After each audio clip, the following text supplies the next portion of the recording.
سلام دوستان، امیدوارم که حالتون خیلی خوب باشه. به کانال یوتیوب من با یه ویدیو دیگه خوش اومدین.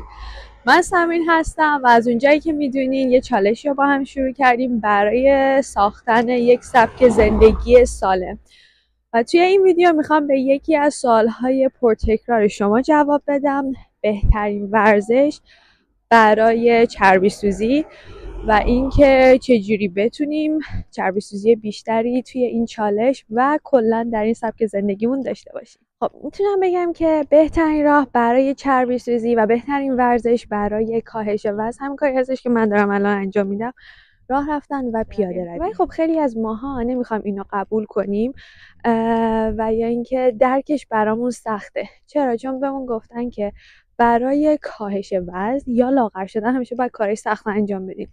از اونجایی که پیاده روی یه کار تقریبا خیلی راحت هستش و فقط ما باید بریم بیرون و پیاده روی کنیم، یا خیلی‌ها تردمیل دارن تو خونه میتونن این کار انجام بدن، یکم مقاومت میکنیم که نه مگه میشه آدم فقط با پیاده روی لاغر بشه.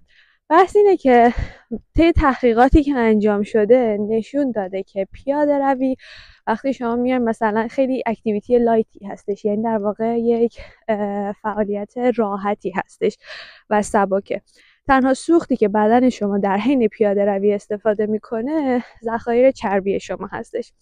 در صورتی وقتی شما میرین برای دویدن یا کارهای اینتنس که شدتش زیاده، حالا مدل برنامه هم فرق میکنه که اونم حالا در ادامه توضیح میدم، اگر با شدت زیادی کار بکنین اول بدن شما میاد از سوخت گلیکوژنی که در عضلات شما وجود داره استفاده میکنه، پس نمیاد اول از چربیای شما استفاده کنه.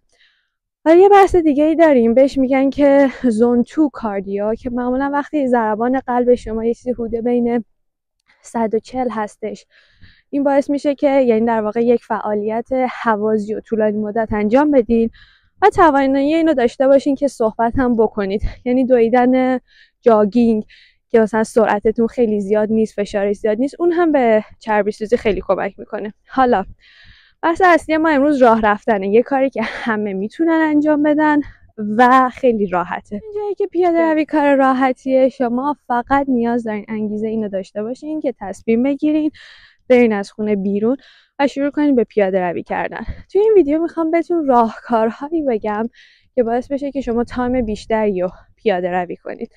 ببینید، ما اگر هدف گذاشتیم که برسیم به 10,000 تا استپ در روز، یعنی شما 10,000 تا قدم در روز بردارین، شاید بگین که این خیلی زیاده و من چجوری مثلا 1 ساعت برم پیاده روی. معمولا توی 10 دقیقه شما میتونید 1000 تا استپ بردارید. پس اگر شما برین برای 1 ساعت پیاده روی، یه چیزی حدود 6000 تا استپ دارین و حالا اگر بخواین مثلا خیلی با دیسیپلین، یعنی با نظم بیشتری انجام بدین، یه وقتا صبح میتونین یکم زودتر از خواب بیدار بشین، قبل سر کار برین یه نیم ساعت پیاده روی، بعد شب که برمیگردین خونه مثلا با پارتنرتون، با دوستتون و به هر حال اون تایمی که میگذاریم ما هم دیگه صحبت کنیم، بگین خب بریم نیم ساعت پیاده روی کنیم و مثلا این زمانو بگذرونیم. یا میتونین از راهکارهای دیگه استفاده کنین، مثلا هر جایی که میرین ماشینتون رو یکم دورتر پارک کنین، مثلا دارین خرید میرین یا دارین محل کارتون میرین، ماشین رو یکم دورتر پارک کنید.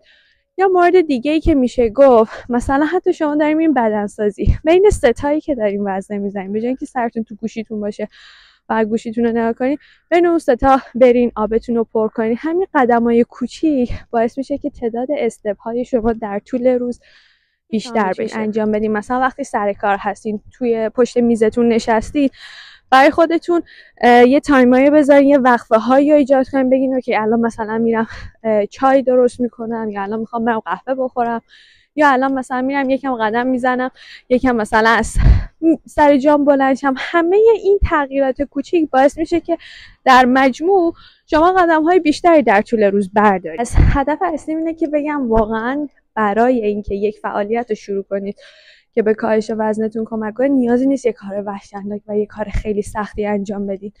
همین قدم زدن های متداول بتونه بهتون کمک کنه. ببینید الان توی گوشیتون اون بخش اکتیویتیز، همه گوشی‌ها فکر کنم دارن که میگه چقدر شما استپ برداشتید.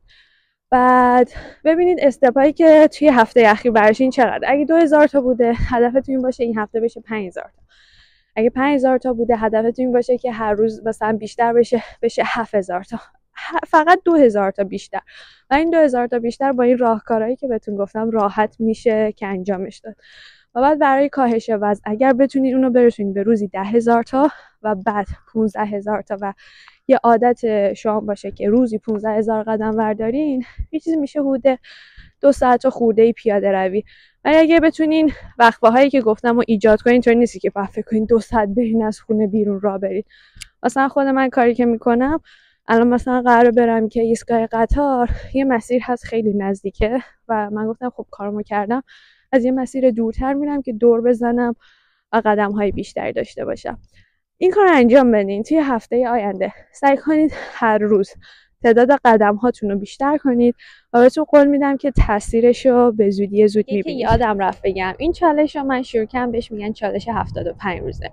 ولی اگه شما روز اولتون هست هیچ اشکالی نداره، برگردین ویدیوهای قبلی رو ببینید. تمام ابزاری که شما نیاز دارین برای شروع، برای برنامه ریزی و اگر نتونستین ادامه بدین برای شروع دوباره، و میتونید هر زمان که خواستین شروع کنید. من بهتون پیشنهاد میکنم که الان شروع کنین. من این ویدیو هم بهتون نشون بدم. پیشنهاد میکنم که الان شروع کنین. چرا؟ چون شما 3 هفته وقت دارین تا عید تقریبا و این بهتون کمک میکنه که عادتایی که نیاز دارین برای داشتن یه سبک زندگی سالم رو تمرین کنید. و حتی توی عید، خیلی هم میگن آخه عید الان یه وقفه میفته، ما مسافرت میریم، مهمونی میریم، این عادت‌ها رو شما میتونید حتی توی اون شرایط هم با خودتون، یعنی میدونید عادت‌ها بخشی از زندگی شما میشه، شما میتونید انجام بدید. مثلا همین پیاده روی، رفتین مسافرت، بعد از غذا برین یکم پیاده روی کنید. یا حالا عادت‌های دیگه‌ای هستش که در مورد بحث تغذیه هستش و میتونیم در مورد اونا صحبت کنیم. یعنی این مایندست رو بذارین کنار که اگر شما قراره برین تعطیلات پس همه چی خراب میشه. نه، شما میتونید برین تعطیلات، میتونید از خوراکی‌های خوشمزه، از شیرینی‌ها استفاده کنید و بدونید روتینتون چجوریه و به اونم پایبند باشید. همراه من هستین. امیدوارم که این ویدیو براتون مفید بوده باشه. خوشحال میشم که نظراتتون رو توی کامنت برام بنویسید. اینکه شما روز چندم هستین، آیا این چالش رو شروع کردین یا نه.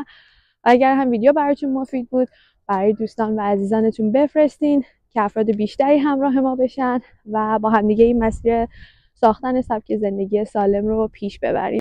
همینطور اگر اون زنگوله پایین ویدیو رو فعال کنید، شما هر هفته مطلع میشین از ویدیوهایی که من در رابطه با این چالش میذارم.